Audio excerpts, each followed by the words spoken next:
लाखो रुपये खर्च करून मोठे यज्ञ करून जे फळ मिळत नाही ते फळ केवळ एक साध्या झाडाच्या पानाने मिळू शकतं का? तुम्हाला ऐकून नवल वाटेल, पण या ब्रह्मांडात एक असा दिवस आहे ज्या दिवशी श्रद्धेने अर्पण केलेले एक छोटस बेलपत्र तुमच्या आयुष्याचं सोनं करू शकतं. आज मी तुम्हाला एका अशा गरीब निराधारा म्हाताऱ्या आजीची गोष्ट सांगणार आहे, जिच्याकडे अंगावर धड कपडेही नव्हते, पण तिच्या एका बेलपत्राने मृत्यूच्या दारात असलेल्या राजपुत्राला जिवंत केलं. ही गोष्ट केवळ कथा नाही, तर ती महादेवांच्या भोलेपणाची आणि महाशिवरात्रीच्या अफाट शक्तींची प्रचिती आहे. या अखंड विश्वाची मूळ म्हणजे भगवान शिवशंकर. त्यांना भोला सांब असं म्हटलं जातं, कारण ते केवळ भावनेचे भुकेले आहेत. अनेकदा आपण वर्षानुवर्षे महाशिवरात्रीचे उपवास करतो, मंदिरात जातो, पण आपल्याला त्यांचे फळ का मिळत नाही किंवा महादेवांचा आशीर्वाद नेमका कसा मिळवावा याचे उत्तर दडलंय एका वृद्ध आदिवासी मातीच्या कथेत.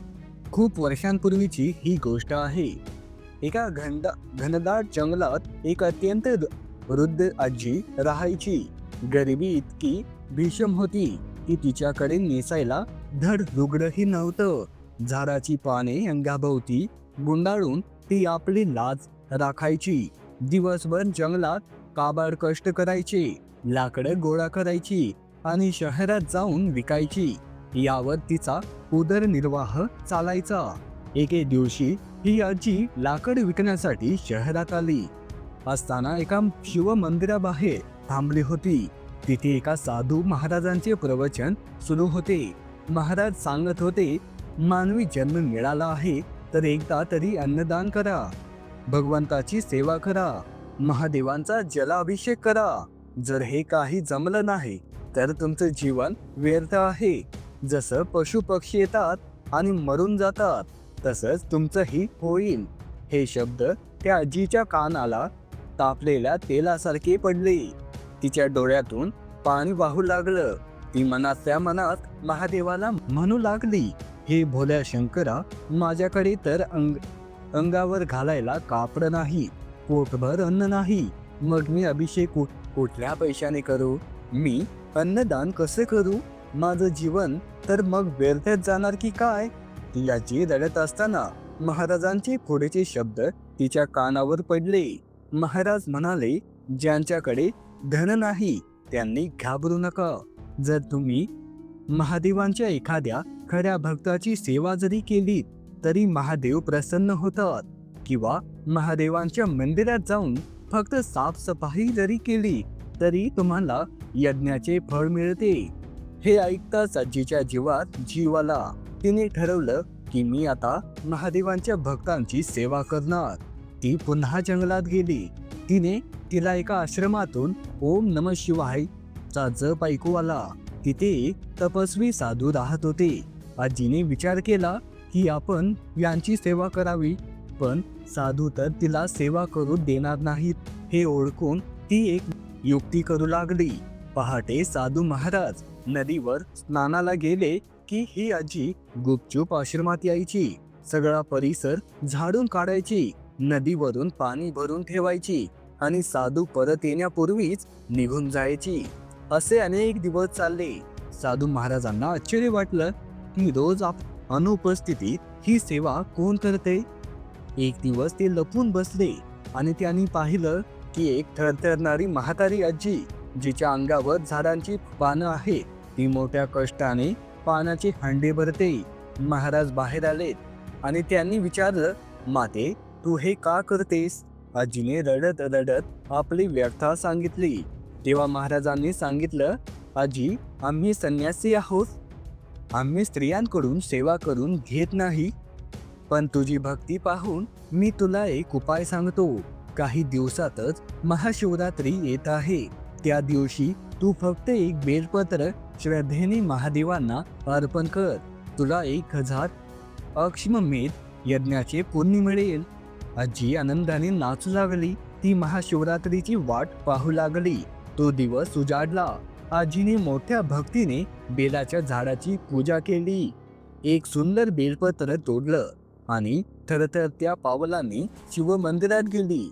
तिने ते पान शिवलिंगावर ठेवलं आणि डोळे मिटून प्रार्थना केली. आता पुढे काय झालं हा खरा चमत्कार आहे. आजीला वाटलं की आपल्याला 1000 यज्ञाचं फळ मिळालं की नाही हे कसं समजणार. ती पुन्हा लाकड विकायला शहरात गेली. तिथे तिने पाहिलं की राजाचे सैनिक ढोल वाजवून दवंडी देत आहेत. राजपुत्र मृत्यूच्या दारात होता.